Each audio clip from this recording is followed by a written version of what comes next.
Mike, thank you very much. It's a powerful introduction. Must have been the choir. It's such an honor to be here. Laura and I have really been looking forward to this spectacular day. I want to thank Mike for your efforts, your hard work, to show really the very best of America to the whole world. I want to thank Jackie as well. Mike and I both married above ourselves. It's an honor to be here with many distinguished citizens of our country, the Utah congressional delegation, Senator Hatch and Senator Bennett. Thank you both for being here. We had the opportunity of flying down on Air Force One together.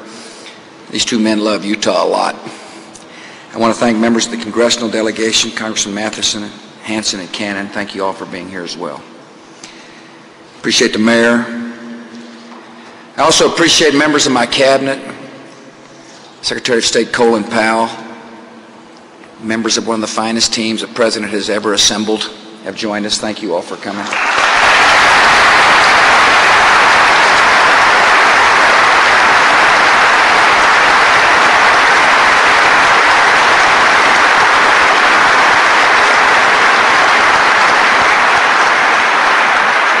I want to thank Mitt Romney for being such a strong leader, for really kind of willing these games to go forward. I appreciate Jacques Roga for being here as well.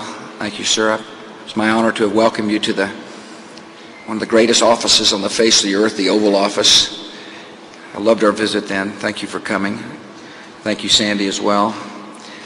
Kofi, it's great to see you, sir, the Secretary General of the United Nations, who does such a fine job of promoting peace and the world interests.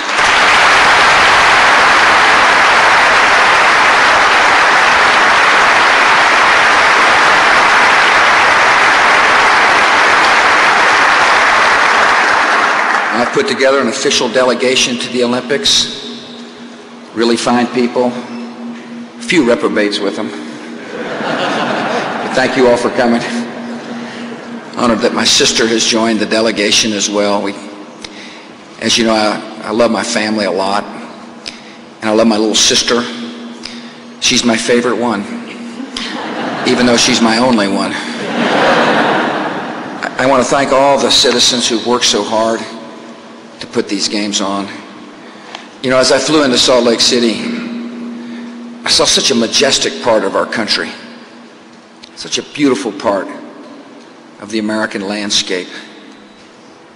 The state of Utah is the perfect site for these games.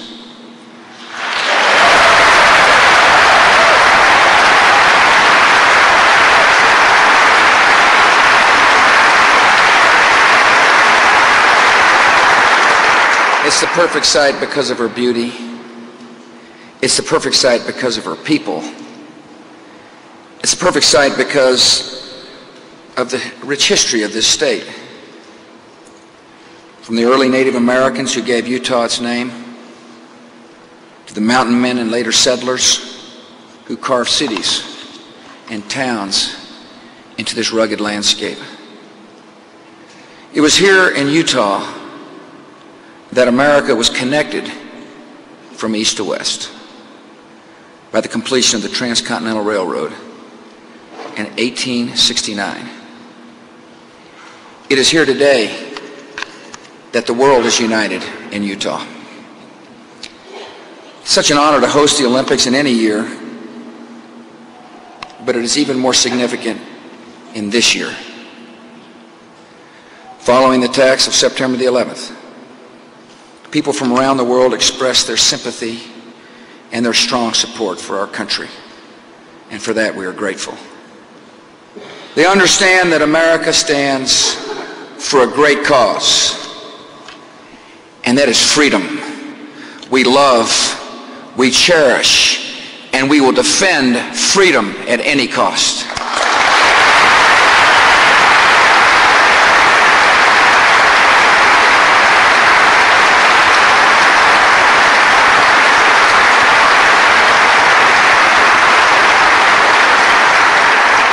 This commitment to freedom is inscribed in our nation's founding documents. The first of those documents, the Declaration of Independence, is right here in Utah, in the state capitol, and will be available for viewing throughout the games. The Declaration is here thanks to a program created by Norman Lear. Norman and I don't always agree on politics, but we agree that the Declaration of Independence is fundamental to our nation. And I want to thank Norman Lear for his vision of providing this document for not only the people of the world to see, but for our fellow Americans to review when they come to these great games. I hope people do come and read the document, because they'll understand why we're so insistent upon defending our values. We defend liberty and freedom for everyone, not just a few, not just people in Utah, but everybody who lives in this country and everybody who lives around the world. These are rights we hold self-evident. These are timeless ideals. People may wonder, if they don't understand America well, why have we reacted with such determination and patience and resolve? It's because we believe so strongly in these ideals, liberty and freedom. And we know it is what will make the world live in peace if we embrace those ideals without falter.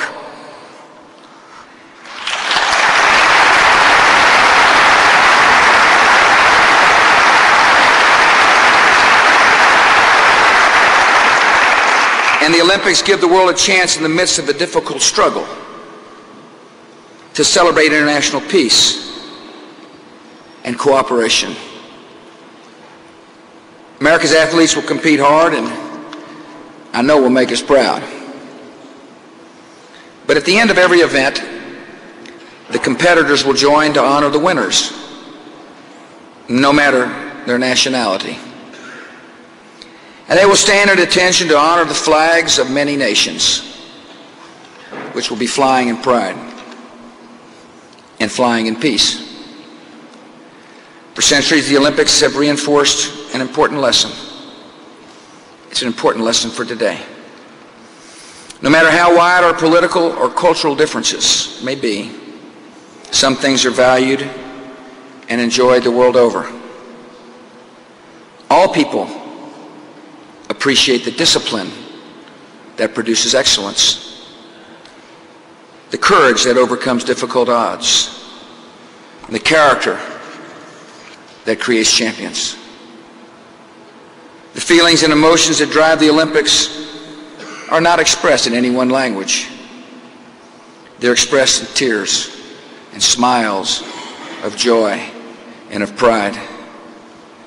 The world has shed many tears, tears of sorrow over the past 5 months. It now gives the people of the United States and the state of Utah great pride to host these games, which will provide lasting memories of laughter and triumph for people of every nation. I want to thank you all. Thank you so very much on behalf of our nation for bringing Western hospitality to this global tradition. May God bless you all, and may God bless the United States of America.